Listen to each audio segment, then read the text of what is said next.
पुनर्जन्म में विश्वास रखते हैं? दुनिया में ऐसे कई लोग हैं जो इसे मानते हैं, तो काफी लोग ऐसे भी हैं जो इस पर विश्वास नहीं करते हैं। 5 मई 1957 में इंग्लैंड के हेक्सन में जोआना और जैकलीन नामक दो बहनें अपनी एंथनी नामक दोस्त के साथ चर्च जा रही थी। तभी तेज रफ्तार कार ने उन्हें कुचल दिया, जिसमें तीनों की दर्दनाक मौत हो गई थी। जिस समय उनकी मौत हुई थी उस समय जोआना की उम्र 11 और जैकलीन की उम्र 6 साल थी। बच्चियों के माता पिता फ्लोरेंस और जॉन पॉलिक पर उनकी मौत का इतना गहरा असर पड़ा था कि दोनों ही उनके मरने की बात को स्वीकार नहीं कर पा रहे थे। वो हमेशा बस एक ही बात कहते थे कि उन्हें किसी भी कीमत पर उनकी बेटियां वापस चाहिए। पिता जॉन ने तो ये दावा भी करना शुरू कर दिया था कि एक ना एक दिन उनकी बेटियां जरूर लौट कर आएंगी, लेकिन उनकी इस तरह की बातों को कोई भी सीरियसली नहीं लेता था। फिर इस घटना के कुछ ही सालों बाद यानी कि 4 अक्टूबर 1958 में जॉन की पत्नी फ्लोरेंस ने दो जुड़वा बच्चियों को जन्म दिया था। इस बार इन दोनों बच्चियों का नाम जिलियन और जेनिफर रखा गया था। जब ये बच्चियां कुछ ही हफ्तों की हुई तो जॉन और फ्लोरेंस ने पाया कि दोनों ही बच्चियों के शरीर पर कुछ अजीब से बर्तमार्क है, लेकिन ये कोई आम बर्तमार्क जैसे नहीं दिखते थे। इन निशानों को देखकर ऐसा लगता था कि जैसे ये चोट के निशान हैं। फिर उन्होंने गौर किया तो ये चोट के निशान जैसे बर्तमार्क दोनों बच्चियों के शरीर पर ठीक उसी जगह पर है जिस जगहों पर जोआना और जैकलीन को हादसे के समय चोट आई थी। मिसाल के तौर पर जिलियन के माथे पर ठीक वैसा ही चोट का निशान था जैसा कि उस कार एक्सीडेंट में उसकी बहन जैकलीन के माथे पर आया था।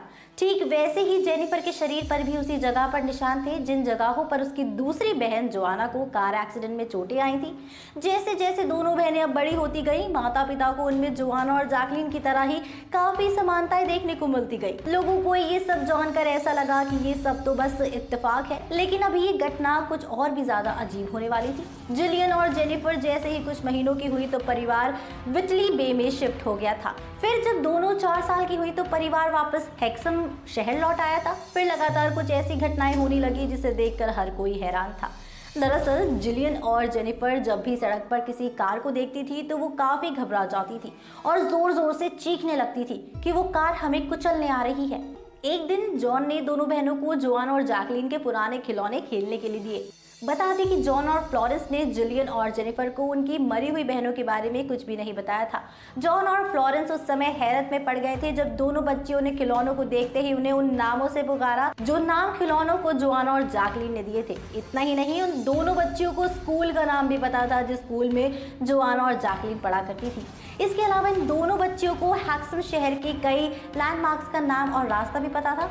दोनों बच्चियां अक्सर खेलते खेलते ऐसे एक्ट करती थी जैसे उन्हें रोड पर चलते चलते किसी ने टक्कर मार दी हो। उनके इस खेल को देखकर ऐसा लगता था कि मानो दोनों बच्चियां उसी एक्सीडेंट को दोहरा रही हैं जिसमें उनकी दोनों बहनों जोआना और जैकलीन की जान चली गई थी। क्या सच में दोस्तों पुनर्जन्म होता है? क्या आप मानते हैं इसमें? बता दूं कि ऐसे ही पुनर्जन्म की कहानी आपको देखने को मिल सकती है करण अर्जुन 2 में भी। दोस्तों, अब आज की कहानी आपको कैसी लगी हमें कमेंट सेक्शन में जरूर बताइएगा। इसी के साथ मैं अनुष्का त्यागी लेती हूँ आपसे इजाजत। बने रहिए और देखते रहिए बॉलीग्राज स्टूडियोज को। इसी के साथ हम लेते हैं आपसे इजाजत। हमारे आज के राइटर हैं यश।